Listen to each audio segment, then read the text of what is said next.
सियावर रामचंद्र की जय। राम कथा के रस के तुम भक्त रासुमति धीर।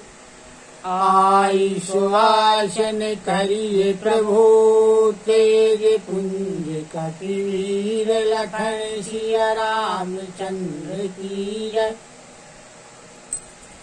भरत जी ने 5 दिन में चित्रकूट के सभी स्थानों के दर्शन कर लिए। वन, पर्वत, नदियां, झरने आदि सब स्थानों में भ्रमण कर लिया। अब फिर संध्या को वापस आए। श्री महादेव जी और भगवान विष्णु के यश का वर्णन करते करते संध्या हो गई। रात्रि विश्राम हुआ। अगले 6वें दिन सुबह स्नान करके भरत जी, ब्राह्मण, राजा जनक जी और सारा समाज इकट्ठा हो गया।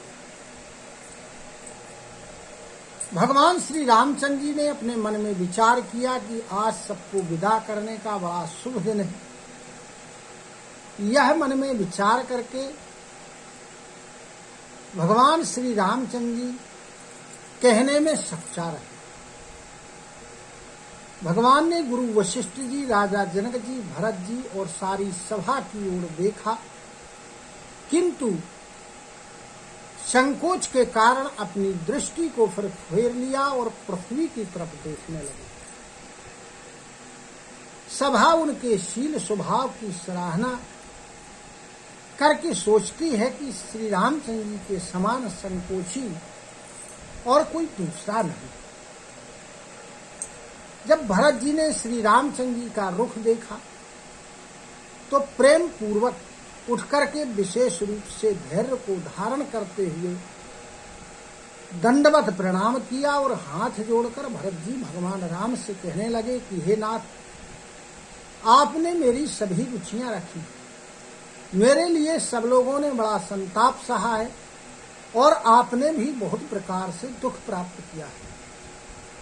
अब हे स्वामी, आप मुझे आज्ञा दें, मैं जाकर 14 वर्ष तक अवधि का सेवन करूं।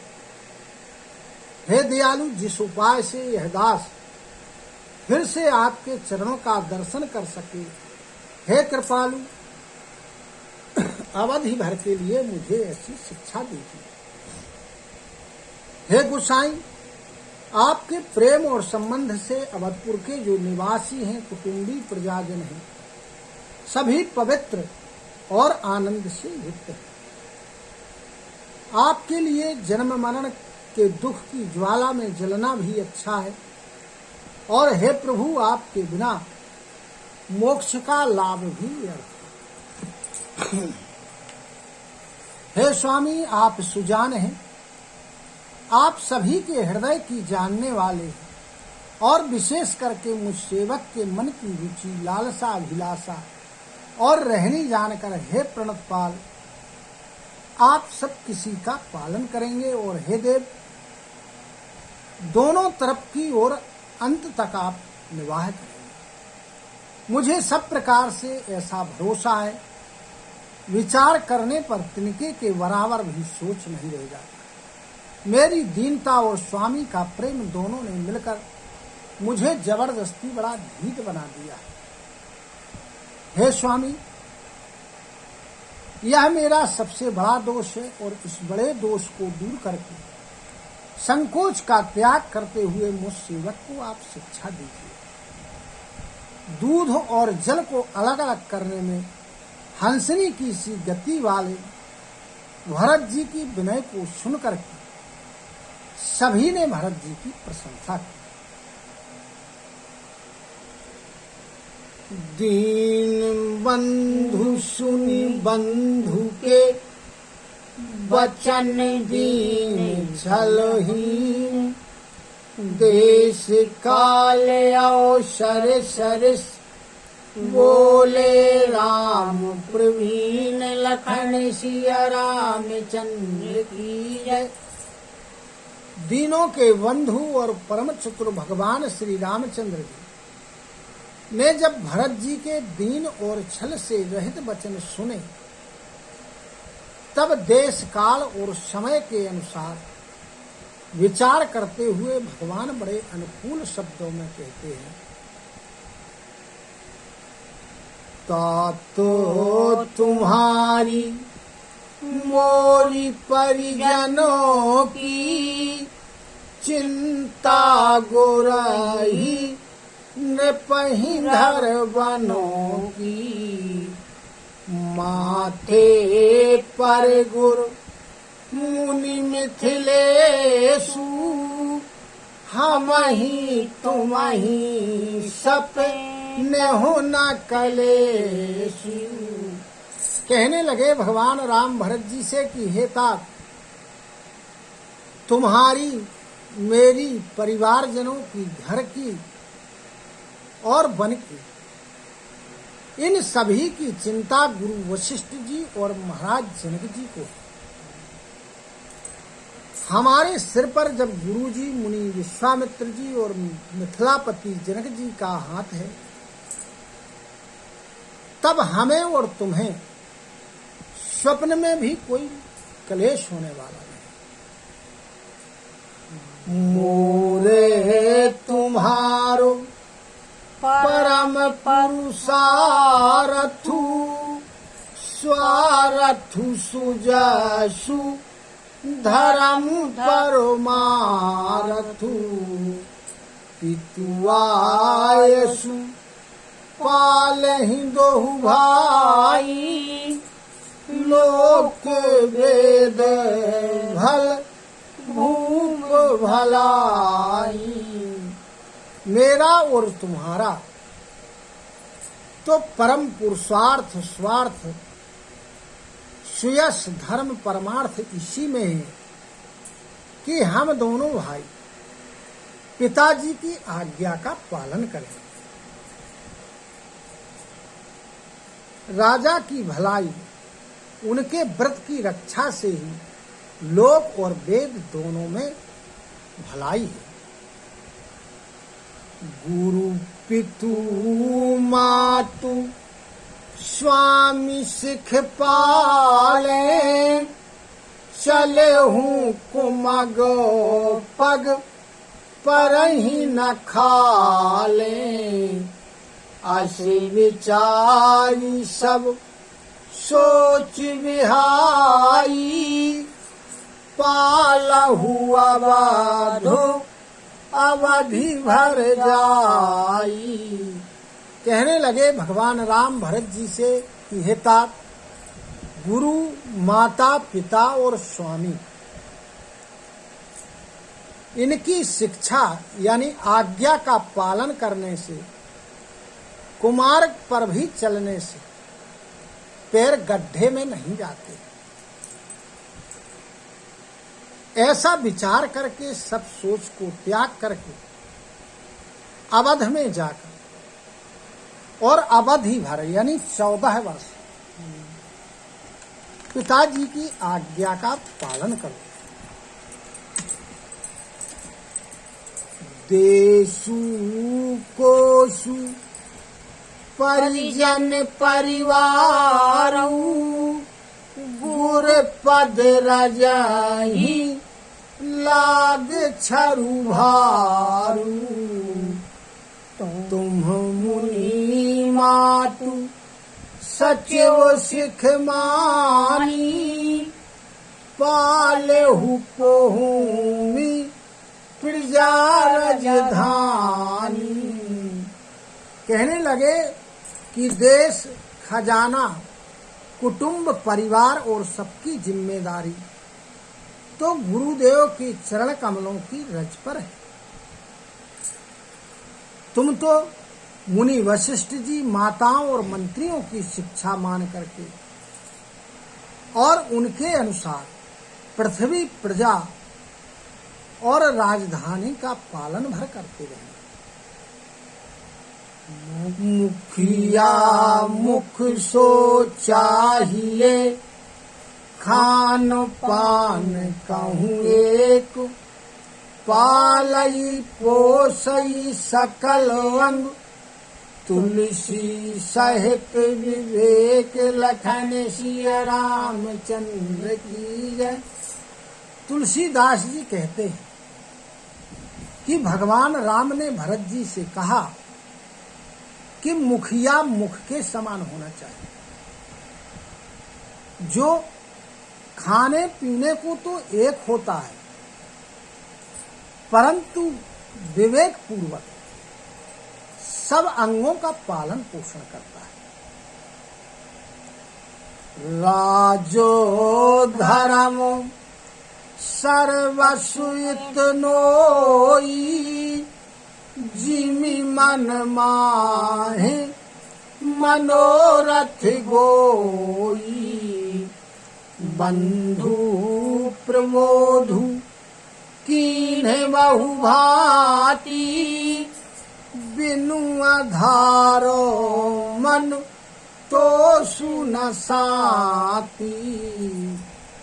कहने लगे भगवान कि राजधर्म का सार तो केवल इतना ही है, जैसे मन के भीतर मनोरथ छिपा रहता है, मन में मन की इच्छाएं छुपी रहती हैं।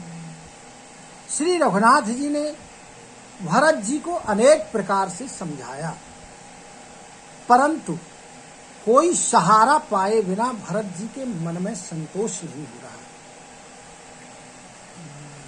भरतो शील गुरु सचो समाजू, सकुच स्नेह विवश रघुराजू। प्रभु करी कृपा पावनी लीन्ही, सादर भरत शीश धरि लीन्ही। इधर भरत जी का प्रेम, उनका स्नेह, उधर गुरुजनों, मंत्रियों और समाज की उपस्थिति, यह देखकर श्री रघुनाथ जी संकोच तथा स्नेह के वशीभूत हो गए। किंतु साथ ही गुरु जी का संकोच भी होता है और भरत जी के प्रेमवश उन्हें पावनी भी देना चाहते। आखिर भरत जी के प्रेम के कारण प्रभु श्री रामचंद्र जी ने कृपा करके उन्हें खड़ाऊं दे दी और कहने लगे कि ये तुम्हारे लिए अवलंबन है। भरत जी ने उन्हें आदर पूर्वक अपने सिर के ऊपर धारण कर लिया। चरणों पीठ करुणा निधान के, जनु जुग जामिक प्रजा प्राण के। संपुट भरत स्नेह रतन के, आखर जुग जनु जीव जतनों के। भगवान करुणा निधान श्री रामचंद्र जी के दोनों खड़ाऊ प्रजा के प्राणों की रक्षा के लिए मानो दो पहरेदार के रूप में, और भरत जी का जो प्रेम है उस प्रेम रूपी रत्न के लिए वह एक डिब्बे के समान है, और जीव के साधन के लिए मानो राम नाम के दो अक्षर हैं, रा और मा। कुल कपाट कर कुशल करम के, विमल नयनों से वासुधर्म के। भरत मुदित अवलंब लहेते, अस सुख जसो सिय राम रहे ते। रघुकुल की रक्षा के लिए वे खड़ाऊ मानो किवाड़ है। कुशल कर्म करने के लिए दो हाथों की तरह हैं और सेवा रूपी श्रेष्ठ धर्म को बताने के लिए निर्मल नेत्रों के समान हैं। भरत जी इस अवलंबन के मिल जाने से बड़े प्रसन्न हुए और उन्हें ऐसा सुख प्राप्त हुआ जैसे श्री सीताराम जी के रहने से होता। मांग्यो विदा प्रणाम करी राम लिए उरलाई लोग उचाटे अमर पति कुटिल कुआऊ सरुपाई लखन सिया रामचंद्र की जय। भरत जी ने प्रणाम करते हुए भगवान श्री रामचंद्र जी से विदा मांगी। भगवान श्री रामचंद्र जी ने उन्हें अपने हृदय से लगा लिया। इधर जो कुटिल थे देवता लोग, उनके राजा इंद्र ने बुरा अवसर पाकर के लोगों का उच्चाटन कर दिया। सो कुचाली सब कहाँ भईनी की अवधिया सो सम जीवन जी की न तरु लखन सिय राम वियोगा हरि मरत सब लोग कुरोगा। अब जो कुचाल चली इंद्र ने सब लोगों का उच्चाटन कर दिया, वह सबके लिए हितकर हो गया। और जो 14 वर्ष की अवधि थी, उस अवधि की आशा के समान ही वह जीवन के लिए संजीवनी के समान हो गई। नहीं तो क्या होता, लक्ष्मण सीता और राम जी के वियोग में सभी लोग घबरा करके मर जाते। रामो कृपाल अवरे वसुधारी विबुध धारी भई गुनद गुहारी भेंटत भुज भरी भाई भरत सो राम प्रेम रसु कहीं न परतो सो। भगवान श्री रामचंद्र जी की कृपा ने सारी उलझन को दूर कर दिया, उसको सुधार दिया। देवताओं की सेना जो लूटने आई थी, वही हितकारी और रक्षक बन गए। भगवान श्री रामचंद्र जी भुजाओं में भर के और भरत जी को भेंट रहे हैं, मिल रहे हैं। श्री रामचंद्र जी के प्रेम का जो रस है, वह रस यानी आनंद कहते नहीं मिल रहा।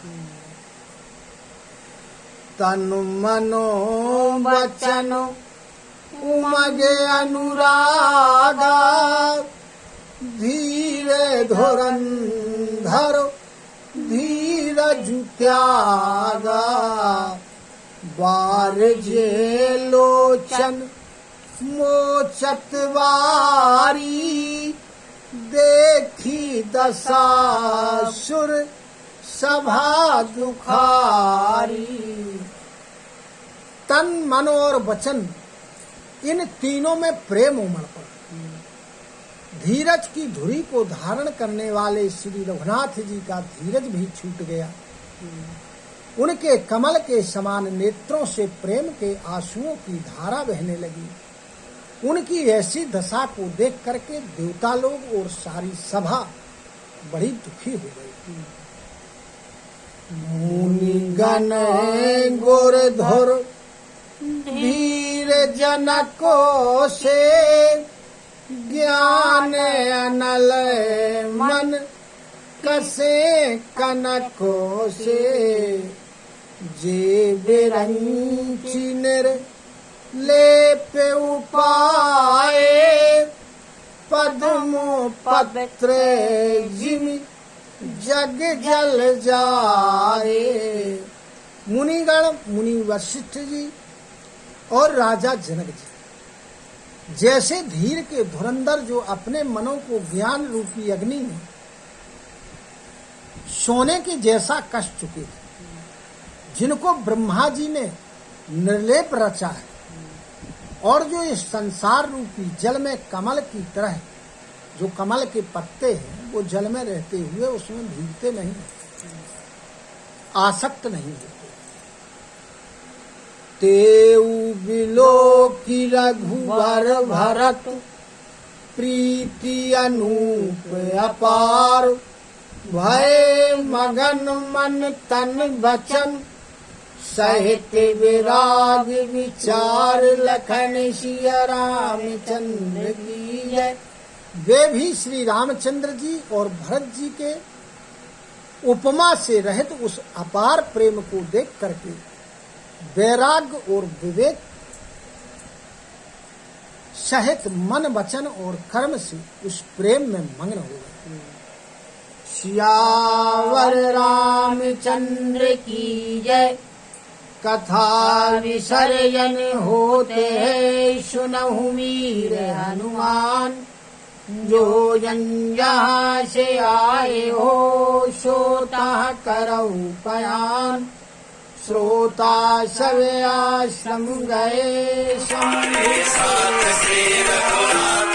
रामायण मम हृदय में सदा करहु तुम वास, लखन रामचंद्र की जय। उमापति महादेव की जय। पवन सुत हनुमान की जय। गुरु गोविंद की जय हो। जय जय सीताराम, जय जय राधे श्याम। नमः पार्वती पते हर हर हर महादेव। हरि शरणं हरि शरणं हरि शरणं हरि शरणं हरि शरणं हरि शरणं हरि शरणं हरि शरणं। हरि भजले हरि भजले हरि भजले कामों का है।